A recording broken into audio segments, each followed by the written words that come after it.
Hello, I'm here speaking with Alex Gardner, the co-creator and co-director of Look Outside, as well as the actor behind the face of our mysterious Leo, who has been a very symbolic and important character to this film.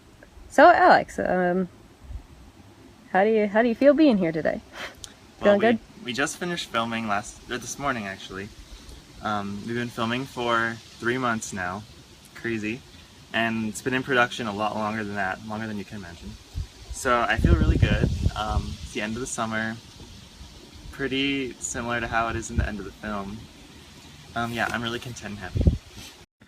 I'm here with Becca DeGiosio. She is also co-creator, co-director, main editor, sound effect lady of Look Outside. Yep. Becca, tell us how you feel right now. I'm feeling pretty good that this is almost over, but also plagued with the dread of having to finish editing because a lot of it, in fact, isn't actually done yet. So, but all the filming is done, so I have no real obligation to like leave my bedroom and house and actually do things, which, you know, it's always pretty nice for me.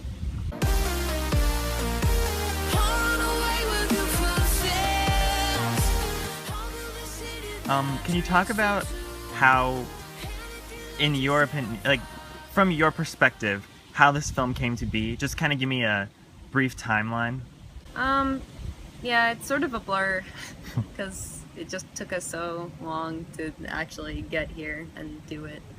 I was talking to my friend, and he told me about this idea he had of a person who finds a picture of a person holding up a peace sign, and then the person becomes sort of addicted to the picture and eventually drives them to death. And once they die, someone else finds the picture, picks it up, instead of 2 fingers, it now has 3. So it's as if they were the next victim. This is gonna add up. I really liked it. I liked the creepy, like, plot twist element at the end. It reminded me of like a Twilight Zone episode that has like a really, it's sort of slow going in the body of it, but at the end has a really dramatic plot twist that sort of pulls everything together, and I just really liked that idea. So I was like, wow, that's an amazing idea. What can I do with that? But school is starting obviously in September, so I didn't have much time, but I wrote a quick like little idea script thing. It was maybe 10 pages long. It had like 4 scenes. It was really, really, really rough. And I showed it to Becca, who is my partner in filmography, as they say. No, she's my friend. We make videos together. I showed it to her. She liked it. But of course we were both busy with school. So we wanted to make it over fall break, Thanksgiving break, Christmas break. So I was like, yeah, let's go for it. And then we tried to do like a dry run of the Northern Light cafe scene, which went really terribly, like surprisingly so. Like I didn't know we could make something that bad. Because originally I wanted the idea to be in the fall when sort of like the leaves are dying, things are like on their way to winter, so it was kind of like a depressing mood. We started filming it. It ended up not going very well. We didn't have much time, and so that footage was eventually scrapped, and I decided to redevelop the plot. So I added some more characters. I tried to make it more symbolic. I made it longer and more of like a real idea. We were thinking of scrapping the whole thing altogether, as I recall, or at least I was. I was like, can we actually redeem this and make it work? Because like I said, it was, you know, sort of dry for most of the body of the film. So, but Alex was really gunning for it. So he brought a lot of structure to the film, a lot of character names, a lot of plot elements. I tried to also, but apparently my plot was too complicated, so Alex ditched it, which, you know, I don't know if I... Can you describe that plot a little bit? Agree with. I don't really remember it that well, actually, but it was going to be more of almost a murder mystery in the sense that there were going to be 3 deaths that Amelia would eventually link to the photo that she had found, so, and the solution would become all apparent at the end. She might have even had like a shouting confrontation with Leo. Leo was supposed to talk a lot more also, as I remember it. So that was in the spring, and then we started filming in May, and we went the whole summer. We cut out a little bit from the production just because of like time constraints and like stuff that just couldn't be controlled, but it ended up being what it is today. So that's kind of the story of how it came to be. I'm so proud of what we ended up with. It's still very structured. I think I was worried reading the script if we would actually be able to do it, but seeing it in person and stitching it together, it became a lot more real and believable in my mind. Yeah, could you tell us a bit more about how the original idea from your friend translated into this film? Because it seems like the 2 to 3 fingers in the picture was the main idea of the original point, but you sort of developed it to make it much more symbolic in the character of Leo, and in several symbolic items we see in the film. So how did this expand for you? What did you want it to be about? What's the heart of this story? Well, you kind of just answered it for me, but it was originally, the main character wasn't important.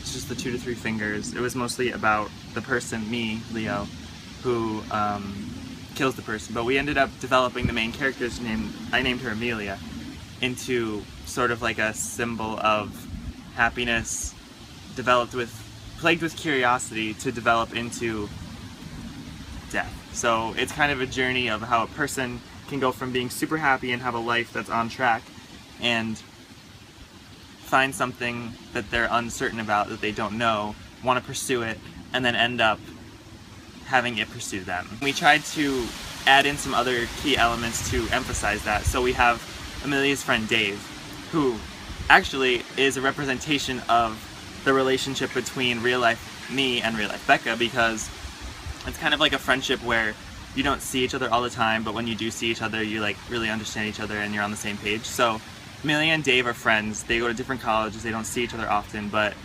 Dave's always there for Amelia, and when Amelia is uncertain about this photo and the whole situation, Dave is the one to say, okay, like, I know you don't understand this, but sometimes you just kind of delve into the unknown and see what you find. So I think he's kind of driving her to explore the unknown, and it ends up being what kills her, which is kind of like the psychological terror of the film. How about the 3 months of filming? Did they take a toll on you? Did you have a good time? How did it balance with your life overall?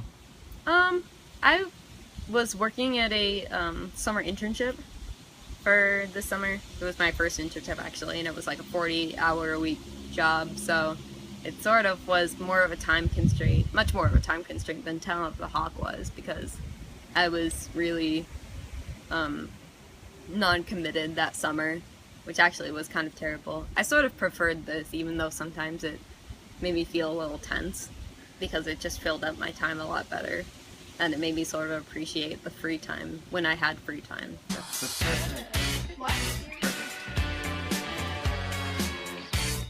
I kind of wish I had lines, but I actually really liked filming, because I was most of the filmer, because Amelia is in most of the scenes, so I had to film most of the stuff, and I learned a lot about shots I like and just like production, how I wanted it to come together, and I think it did. So yeah, let's talk about the cinematography of this film.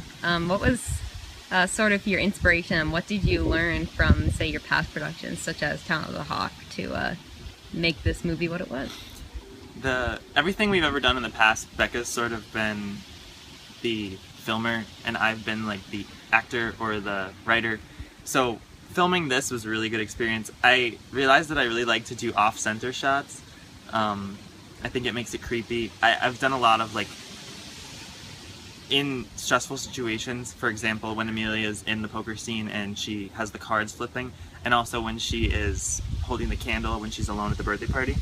I think I did a lot of like spinning and just like weird angles I wouldn't have done in the past. So I tried to bring a creepy element like that. Cinematography. This is the first thing we've ever done where there's been so many scenes that you need to think about the pacing of the film and if this scene is going to go in well with this scene. So for example, we had one scene where Jackie and Amelia are on their way to Northern Light, and they were going to burst out into song and sing this large like pop song just to like celebrate that they're done with school and be happy. But we decided right before that to have a scene where Amelia is walking out of her calculus final and she's like celebrating with music, and we realized that putting that scene and that scene right next to each other was not a good idea, because it's like this huge celebration followed by this other huge celebration, and it didn't go well together. So you need to have a pacing in your scenes. How about those wedding scene extras? We see a lot of people in that scene. How did you recruit them? We've never really had extras in a film before, so that was one of my main goals, was to make sure that when we needed lots of people, we got lots of people. So this was the first scene we filmed right before school ended. I sent like a massive email to all my friends at school, like 70 people maybe. It's just in the different clubs and stuff that I know. And I was like, I'm filming a movie and I want you to be a part of it. I want you to be an extra in a movie. And I also bought them a cake, because it's a wedding party, you have a cake obviously. So I bribed them to come by eating the cake, and I think it was like 13 or 14 people ended up coming. They all dressed formally, and we had streamers and cups of like fake wine, and that was probably like a really good way to kick off filming, because it actually went well when we didn't think it would. And we had Jenna Brachowski as the camera woman. She did a great job. She's very sassy behind the scenes. So I think that was a really good intro scene. I think it kicks off the film really well.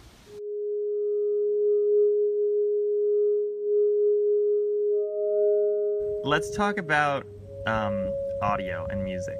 I hear you also serve as the audio. In the editing process, you would be in charge of putting audio in. So can you just talk about the role music plays in the film, and just kind of what your thoughts are about the music? I think this film really brought light to how much of music can influence a film for me, because Town of the Hawk, my last project where I also was the editor and sound creator, the sound was sort of made for me, of course, in the From Bottoms album. So I really didn't have to worry about it that much. But now here, especially with a horror film, I think horror is a genre in particular that really drives its emotional response from sound effects and creepy atmospheric music and things. So they were very difficult to find the ones that worked just right for a particular scene, which was an interesting process to experience. Is an interesting process. I'm still not done. There's still other clips to be found. Interesting. Do we have any sort of themes for characters in the film? Themes for characters? Audio themes, music themes? Oh, we do, of course.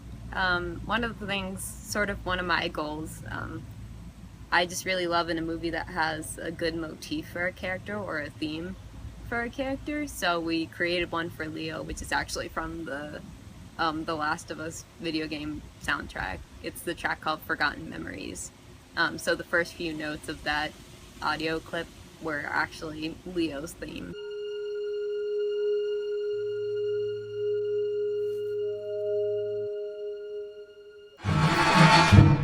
And we really liked it because it wasn't like a dun dun dun, like a very dramatic or scary audio clip. It was actually very surprisingly soft and sort of slow for him, which really lends itself more to, as Alex said before in his interview, to not making Leo a scary character, but more of a mysterious character. Can you talk about the balance between the classic horror music you would find in movies like The Conjuring, The Unborn,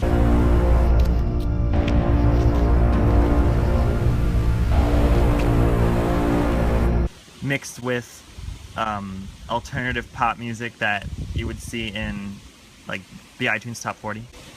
Yeah, that was actually a lot of fun to experience the interplay between those two, because sometimes they can work very well. Especially, we were particularly excited about the transition at the birthday party when she blows out the candles and she's left alone. That Snap Out of It by the Arctic Monkeys, if you didn't recognize the audio there.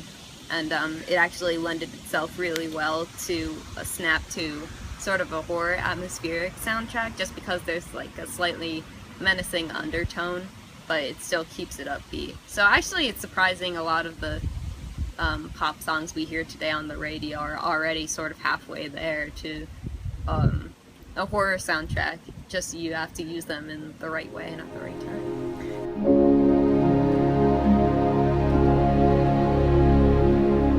So, what do you want people to get from this movie? What do you want to be the takeaway lesson? What should we learn here? And what Very should good our question. attitude be at the end of this film? So I think the film itself isn't very terrifying in the fact of like movies like The Conjuring or stuff like that. It's not gonna like jump out at you and make you like fear that you're gonna die. It may make you feel that Leo's around the corner. But I think the overall message is Amelia dies because of something so innocent, and I think it's almost as if the film's telling you, you shouldn't pursue the unknown. You shouldn't reach for your dreams. You shouldn't look towards anything. You shouldn't look outside, because if you do, it's gonna lead you towards danger and death. So I think that's the scary part, is people have these dreams that they want to do stuff in their life and achieve great things, but if you do look outside and you do pursue them, it could just end in danger. So it's kind of like a shell shock. Maybe I should just stay in my room for the rest of my life. I can't live my life because I'm scared. I think that's the horror and the psychological thrill behind it. I'm hoping it'll be sort of a blend. It sounds weird, but I actually want them to sort of maintain the same curiosity that Amelia had, because for all the misery it brought her, it has its good sides. They should obviously feel scared. It should bring sort of attention to, you know, I feel like a lot of people say, you know, follow your dreams and all this lofty words and stuff, and how you should, you know, go wherever your heart leads you and all this crap, and like they never talk about the negative aspects of doing so. So that's something we really wanted to shed light on, and the negative side of curiosity. So a little more cautious in the sense of, you know, not doing stupid things, like sort of trying to get rid of like the YOLO culture where people like will jump off a cliff just to, you know, do it for the vine or something. Like, that's dumb. Don't do that. I'm watching. I don't think there is a happy ending, because it's a horror film. I think the point of it is to make you scared and to make you question whether you should actually live your life.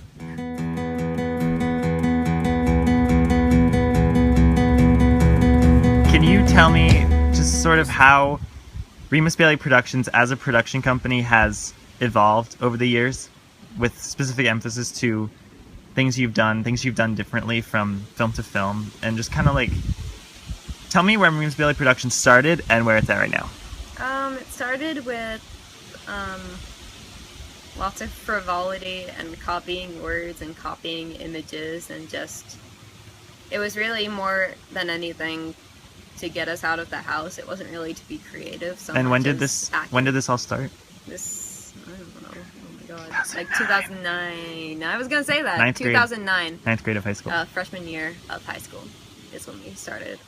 When Alex and I really started becoming friends, and a lot of that was because of our preliminary Remus Bailey productions. So we started dabbling in like some special effects, because there were Windows Media Player, like Windows Movie Maker, new effects that we wanted to try out and just wanted to incorporate in the film. And we got really curious about cinematography and how, you know, a film comes to life. So then we did some sort of interpretive. We didn't really want to write a script for it, we just wanted to film. So we made sort of experimental little things like burning swings and like Beetle the Bard was another. And then from there, we both sort of realized that we liked storytelling. I don't know. I personally watch a lot of TV and movies, and I've tried writing a little bit, so I just really like stories in general, and telling them, and the art of telling them, and the themes in them. So then we naturally moved from there to our own plot lines, which is where Talent of the Hawk sort of got its start. Then we moved here, and we wanted to make something more serious and something that commanded a bit more respect, because Talent of the Hawk turned out to be really sort of, I wouldn't say sloppily done, but like we were just doing it for fun, and we wanted it to be funny, and some of that was just like not caring about how good it looked. But this is one that we wanted to really try to make it good looking and good sounding and everything. Do you have any hints at your future productions or your future plans? I have no idea what they are, so even if, you know, even if I wanted to, I couldn't, you know, give you any hints, because we really don't have any future plans, like, at all. How about your future productions? Do you give us any spoilers for that? I'm going back to school. Do you plan on continuing to make movies as you grow older? Yeah, probs. Hopefully I'll keep it as a hobby and like be able to balance it with my regular life. Well, that's all we have time for. Thank you so much for talking to us. Yeah, thanks for talking to me. Hope you enjoy the inevitable blow up in popularity that we all received from Look Outside. Yeah, I hope this becomes famous, so.